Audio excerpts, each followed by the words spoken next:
Les gens pensent que pour avoir des partenariats, il faut juste poster sur les réseaux sociaux, il faut juste être là, être joli, avoir une belle gueule, poster de jolies choses, de jolies photos, etc. Et après, boum. C'est un vrai travail avec des résultats à la clé, avec un rendement, avec une rentabilité. Un créateur de contenu sans communauté, ça sert à rien. Comment avoir ses premiers partenariats quand on est créateur de contenu débutant?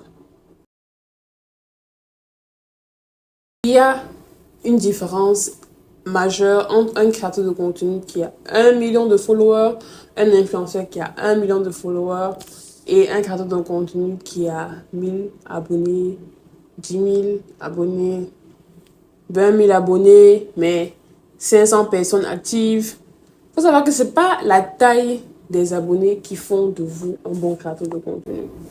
Je répète, ce n'est pas la taille des abonnés qui font de vous un bon créateur de contenu. Ce qui fait de vous un bon créateur de contenu aujourd'hui en 2024, c'est l'engagement que vous avez avec votre communauté. Un créateur de contenu sans communauté, ça ne sert à rien. Vraiment, vous avez juste une personne comme une autre qui poste de temps en temps sur les réseaux sociaux, qui nous divertit ou bien qui nous montre de belles choses, mais vous n'êtes pas un créateur de contenu. Il y a plein de personnes, plein de femmes, plein d'hommes qui postent juste sur les réseaux sociaux de jolies photos, ont beaucoup d'abonnés, mais n'ont pas de contenu, mais n'ont pas de communauté. Donc, ils ne sont pas considérés comme des créateurs de contenu. Je suis désolée. Vous êtes des créateurs de contenu sans communauté. Je ne sais pas si un mot pour définir ça, mais vous êtes juste un créateur de contenu sans communauté. C'était pour clarifier des choses parce que les gens pensent que pour avoir des partenariats, il faut juste poster sur les réseaux sociaux, il faut juste être là, être joli, avoir une belle gueule, poster de jolies choses, de jolies photos, etc. Et après, boum.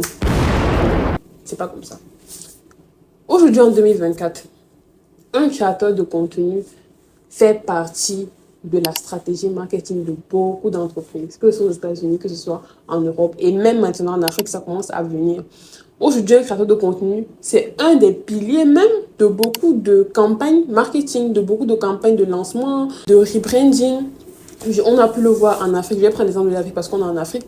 On a beaucoup d'exemples comme avec Yango, comme avec Itch, avec plein d'entreprises qui sont venues s'installer en Afrique. Ils ont utilisé beaucoup d'influenceurs, beaucoup de créateurs de contenu pour pouvoir annoncer leur lancement. Donc, ce n'est plus comme avant.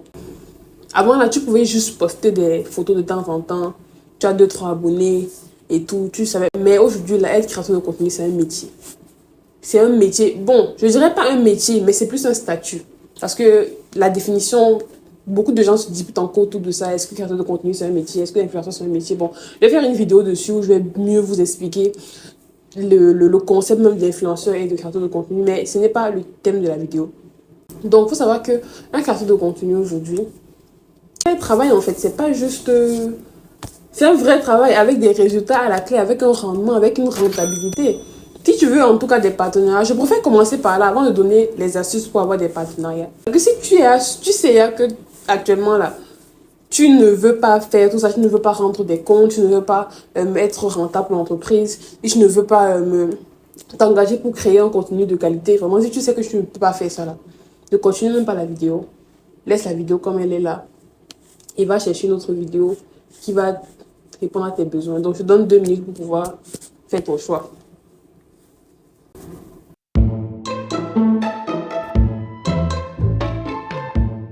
C'est bon? Ok.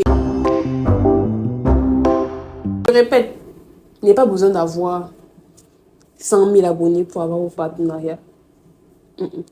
Si vous suivez toutes ces astuces, si vous suivez toutes ces étapes-là, vous allez avoir peut-être vos premiers revenus avec les réseaux sociaux. C'est pas compliqué, c'est très facile, c'est pas compliqué du tout. Mais avant tout, j'ai fait une vidéo pour vous expliquer comment devenir créateur de contenu. Et dans cette vidéo, je parle de long en large de l'importance d'avoir une niche, l'importance d'avoir une vision, l'importance de savoir pourquoi tu crées du contenu. En tout cas, je vous mets la vidéo quelque part là. Allez suivre la vidéo déjà pour pouvoir savoir pourquoi c'est important d'avoir une niche et pourquoi c'est important d'avoir tout ça. Parce que dans cette vidéo là, dans cette vidéo aussi, je vais pas revenir sur tout ça. Parce que voilà, j'ai déjà trop parlé de ça. La première chose donc qu'il vous faut déjà, c'est cibler les entreprises qui sont dans votre niche. D'abord. Avant tout, il faut cibler les entreprises qui sont dans votre niche. Si vous faites dans le domaine de la cosmétique, dans le domaine de la mode, dans le domaine du sport, dans le domaine du cinéma, de la santé, etc., de la banque, ciblez les entreprises qui font la même chose que vous. Ciblez les entreprises qui auront des clients dans votre communauté. Votre valeur en tant que créateur de contenu pour une entreprise, votre valeur, c'est une entreprise en 2024, c'est votre communauté. C'est l'attention de votre communauté et l'engagement de votre communauté. Si vous n'avez pas une communauté qui est engagée, si vous n'avez pas une communauté qui est sûre, qui vous fait confiance, qui fait confiance à vos recommandations, etc., l'entreprise, elle ne va pas voir son intérêt, en fait, à travers vous. Une entreprise ne veut que des créateurs de contenu qui ont des communautés qui sont engagées, qui ont des communautés qui ont confiance en leurs créateurs de contenu. Donc déjà, c'est ça. Donc, listez les différentes entreprises qui sont dans la même niche que vous. Deuxième point, investissez dans du matériel.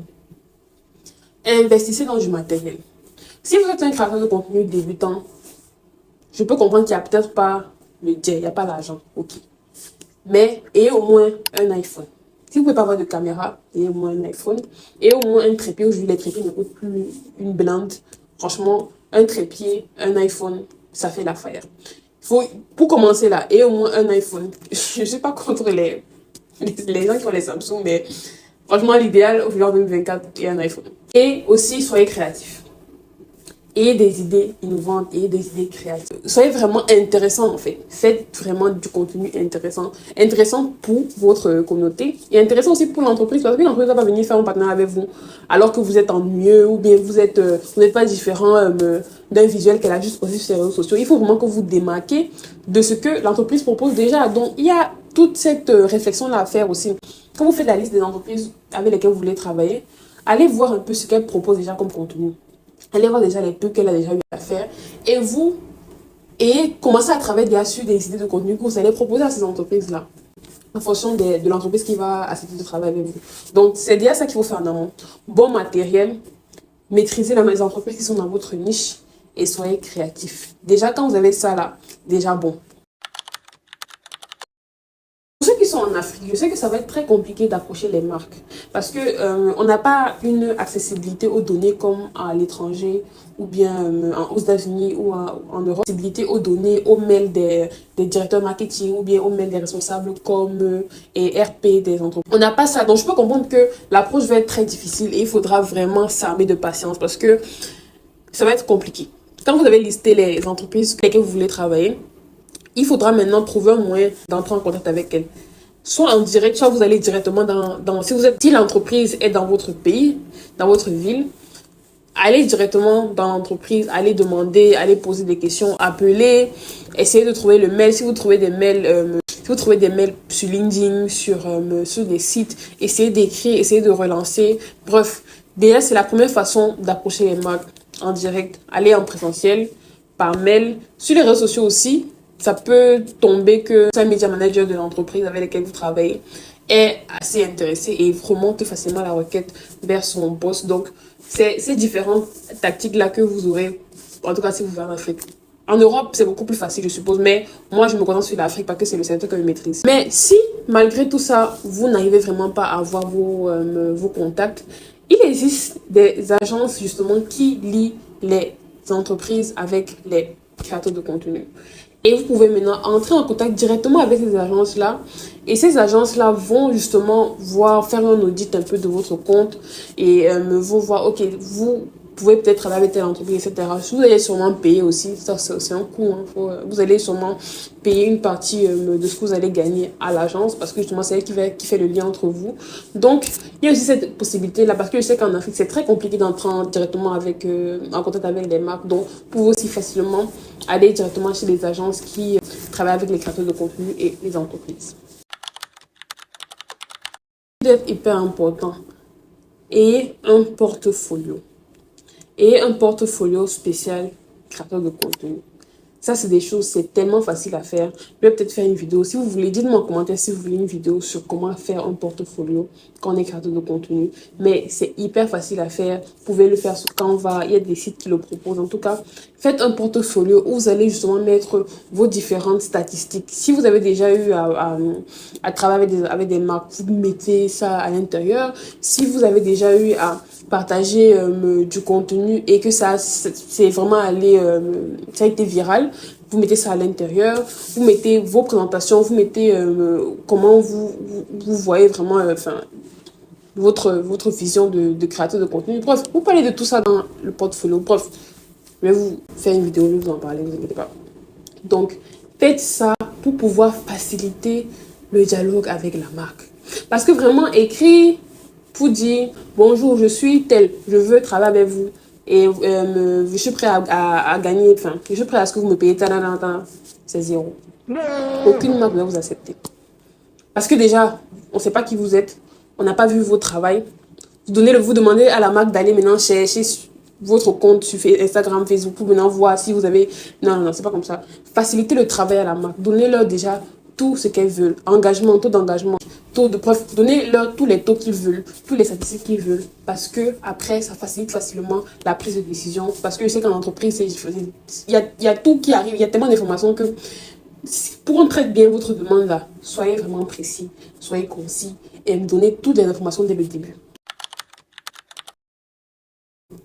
Quelle est la meilleure façon de proposer ces services en tant que créateur de contenu? Je vais vous dire une chose qui est très simple. La meilleure façon pour le faire, c'est de montrer à la marque ce qu'elle va gagner à travailler avec vous. Vous savez, quand vous prospectez, quand vous allez voir des marques, quand vous voulez travailler avec quelqu'un, il faut toujours montrer à la personne ce qu'elle gagne. Les gens, eux, ils s'aiment d'abord. Donc, pour pouvoir gagner facilement le cœur de ces marques-là, de ces gens, bon, je dis de ces gens parce que derrière la marque, c'est une personne qui va lire. Ce n'est pas l'entreprise, le bâtiment qui va lire. C'est une personne physique qui va lire. Je vous propose de montrer à cette personne-là ce qu'elle va gagner à travailler avec vous. Montrez-leur que, vous avez déjà peut-être travaillé avec telle marque et telle marque a eu tel résultat. Vous avez peut-être eu à présenter tel produit et tel produit a été sold out dans tout le pays. Montrer, peut-être donner même des références. Dites que vous avez déjà travaillé avec telle personne qui est dans telle entreprise et la personne peut connaître et ça va vous crédibiliser un peu. Donc, il faut faire vraiment vos recherches. Il faut faire vos recherches et montrer que, justement, à travers tout ça là, l'entreprise va gagner à peut-être doubler son chiffre d'affaires, l'entreprise va avoir plus de clients, l'entreprise va... Donc, il faut montrer ce que l'entreprise gagne à travers avec vous. Et faites vos recherches sur l'entreprise. Si l'entreprise, vous voyez que l'entreprise a lancé un produit récemment, dites que, comment tel produit et que tel produit vraiment sera vraiment intéressant pour votre communauté parce que vous avez remarqué que votre communauté vous demande tout le temps quels sont les meilleurs produits pour faire. Peut-être si vous êtes une entreprise de cheveux, vous allez dire, et que vous êtes une créatrice de contenu afro pour les cheveux, et que vous allez démarcher une marque de cosmétiques pour les cheveux, et vous lui dites, ben moi, ma communauté, tout le temps, il me demande quelle est la meilleure crème pour les cheveux, le meilleur shampoing pour les cheveux, etc. Et vous montrez ça à la marque et elle va se dire, ok, donc vous avez déjà des insights, vous avez déjà des données par rapport à mon produit. Donc, travailler avec vous, ça peut être intéressant. Donc, voilà les différentes astuces et les différents conseils que je peux vous donner aujourd'hui si vous voulez commencer à avoir vos premiers partenariats en tant que créateur de contenu. Donc, si vous avez trouvé cette vidéo intéressante, dites-le moi en commentaire, aimez, commentez, partagez et surtout dites-moi quel sujet vous voulez que j'aborde. Est-ce que vous êtes créateur de contenu aujourd'hui? Quels sont les challenges que vous avez, les questions que vous avez par rapport à votre quotidien? Je sais que les créateurs de contenu africains ont beaucoup de mal comparé à ceux de l'Occident. Donc, donnez-moi tous les sujets avec lesquels vous n'êtes pas à l'aise et que vous voulez que je détaille justement en vidéo. Et n'hésitez pas aussi à me taguer sur les réseaux sociaux quand vous regardez les vidéos. Mon nom c'est Serena.pala sur Instagram. Et voilà, on se dit à bientôt pour une nouvelle vidéo. D'ici là, portez-vous bien. Ciao!